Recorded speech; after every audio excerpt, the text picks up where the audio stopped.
James Whitey Bulger sat wide awake in his cell at FTC Oklahoma City, awaiting yet another transfer in a long series of moves. It had been 5 days since his arrival at this temporary stopover after leaving Coleman 2 in Florida. The 89-year-old former mob boss and ex-FBI most wanted had been shuffled between prisons over the years, but for the last 4 he'd been held at Coleman 2, a federal prison in central Florida known as something of a safe haven for high-risk inmates. Informants, former gang members, anyone who needed an added layer of protection. Even within Coleman, Bulger wielded influence. He had runners, fellow inmates willing to sneak him food from the chow hall and extra snacks from the commissary, staff members reported. But now, with little warning, his status had changed. Officially, Bulger's transfer was labeled as a health reclassification, with his paperwork marked 332, indicating his medical treatment completed. According to his records, he was now healthy enough for general population placement. But the classification raised eyebrows. At 89, Bulger was far from healthy, facing multiple chronic issues. Even more suspicious was that, despite paperwork indicating he'd spent time in a medical facility, there was no record of any recent treatment. Instead, Bulger had been in solitary confinement for the last 8 months, the result of a disciplinary issue. The incident stemmed from a verbal clash with a nurse whom he allegedly threatened with, "Your day of reckoning is coming," on February 23rd. For many in the prison system, Bulger was seen as a difficult case. Though there was no concrete evidence, staff suspected that the real reason for his transfer was due to his disciplinary record. "It seems they were playing hot potato with him," said Bob Hood, former chief of the Bureau of Prisons and former warden of the ADX Florence Supermax. No one wanted to handle Bulger because, as a high-profile inmate, any incident involving him would make headlines worldwide. In the end, a decision was made. Bulger would be transferred to USP Hazelton in West Virginia, a choice that immediately raised red flags. Known for its overcrowding, violence, and dangerously low staffing, Hazelton had earned the bleak nickname Misery Mountain. It was infamous as a high-risk place for informants and mob defectors. For someone like Bulger, a notorious mobster turned informant, it was hardly a safe destination. At 8 a.m., a prison official appeared at his cell door. The moment had come. The officer had laid out the procedure. Bulger listened in silence. This wasn't his first transfer, not by far. Over the years, he had been moved from prison to prison, a notorious name on the federal system's roster of dangerous inmates.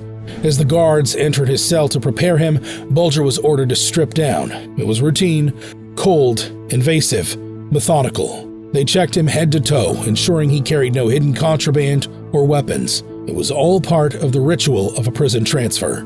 And so, with guards flanking him, Bulger was led out, beginning the last leg of a journey that would close the final chapter of a life marked by crime, betrayal, and ultimately, a fate that was now out of his hands. By 9 a.m., Bulger's preparations were complete.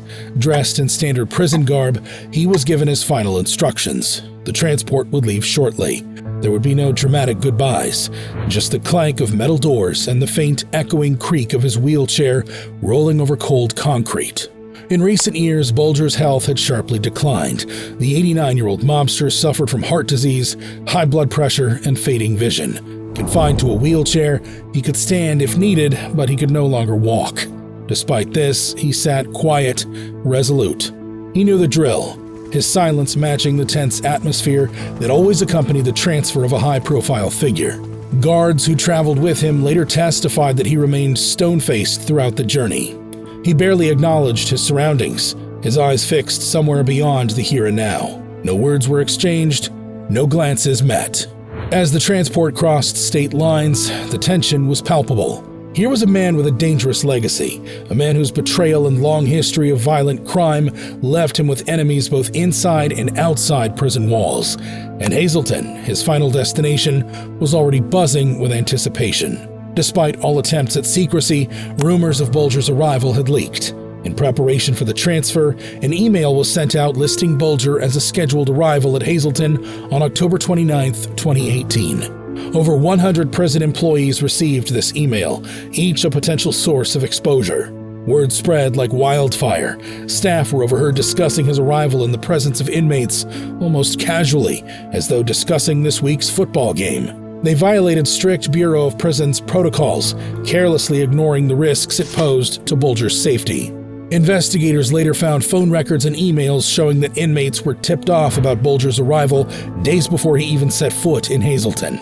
This gross error came under intense scrutiny from watchdog investigators, who discovered that prisoners had been openly talking about it on the yard.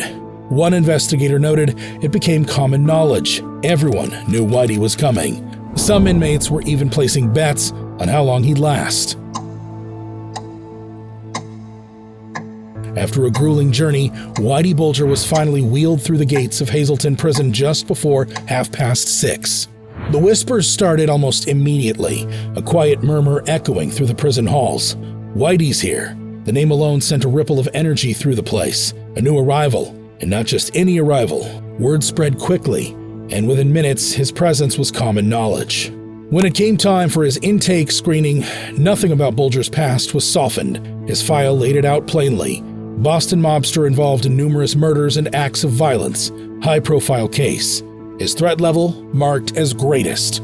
Every detail was there in black and white, yet when asked, Bulger told officials he wasn't affiliated with any gang and had no conflicts with other prisoners. He even insisted on one unusual request. He wanted to be housed with the general population, rejecting any notion that he'd need special protection. Bulger's response during intake was cool and calculated. When asked if there was any reason not to place him in the general population, he simply said no. Yet, for all his confidence, the decision to allow Bulger into the general population at Hazelton was one that higher-ups would come to regret. By 9:53 p.m., James Whitey Bulger had been locked into his cell, and the entire cell block erupted in loud, mocking cheers. For many, this was a long-awaited moment. Inmates crowded around, yelling insults that echoed off the concrete walls, some of them jeering, calling him a rat.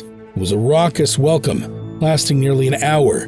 Despite Bulger's status as one of the most notorious criminals of his generation, his cell assignment was surprising. He was placed not with a dangerous organized crime figure, but with Felix Wilson, a 26-year-old from Portsmouth, New Hampshire.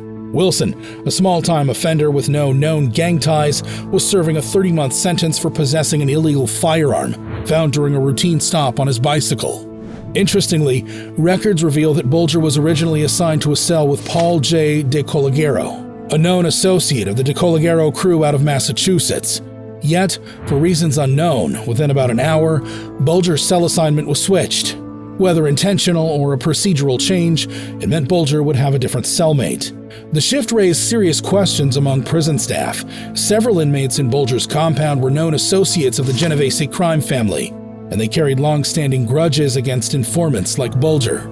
Normally, criminal affiliations weren't considered an immediate threat when crime families shared a federal facility, but in Bulger's case, staff members were skeptical. They pointed out that, unlike many high-profile inmates, Bulger had manipulated the FBI for years, feeding information selectively, betraying rivals, and committing ruthless acts that cut him off from any typical code among organized crime groups.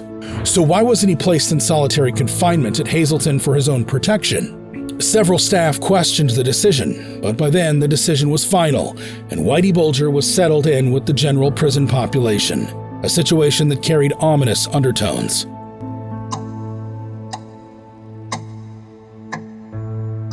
On the morning of October 30th, just after 6 a.m., the haunting sound of prison doors unlocking echoed through Hazelton's halls. The nighttime lockdown was over. As usual, staff began unlocking the cells, allowing inmates to step out for breakfast. Bulger's cellmate was first to leave, stepping out into the day's routine at 6:16 a.m. At exactly 6:19 a.m., surveillance cameras picked up two men entering Bulger's cell, later identified as Fotios Freddy Geas and Paul J. DeColagero. The routine strain of understaffing and overcrowding had left the facility stretched thin, and in the absence of any immediate alerts, surveillance footage typically went unchecked. Even for a high-profile inmate like Bulger, only 2 correctional officers were assigned to cover an entire area.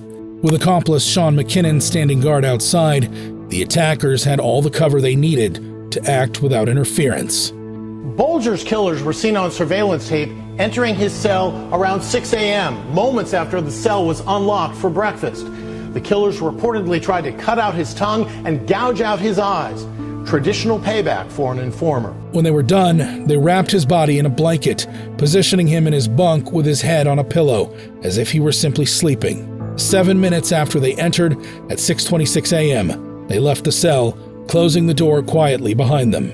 After the 8 o'clock shift change, prison staff discovered the horrifying truth at 8:21 a.m. Whitey Bulger was found unresponsive and bleeding profusely, his injuries so severe that he was unrecognizable. Despite immediate efforts to save him, CPR, defibrillation, and an ambulance call, Bulger was pronounced dead at 9:04 a.m., marking him as the third inmate killed at Hazelton that year. Do you believe justice was served that day, or was the attack on a frail 89-year-old man nothing more than a cowardly act of vengeance? Don't forget to attack that subscribe button to be a part of the fastest growing crime community around.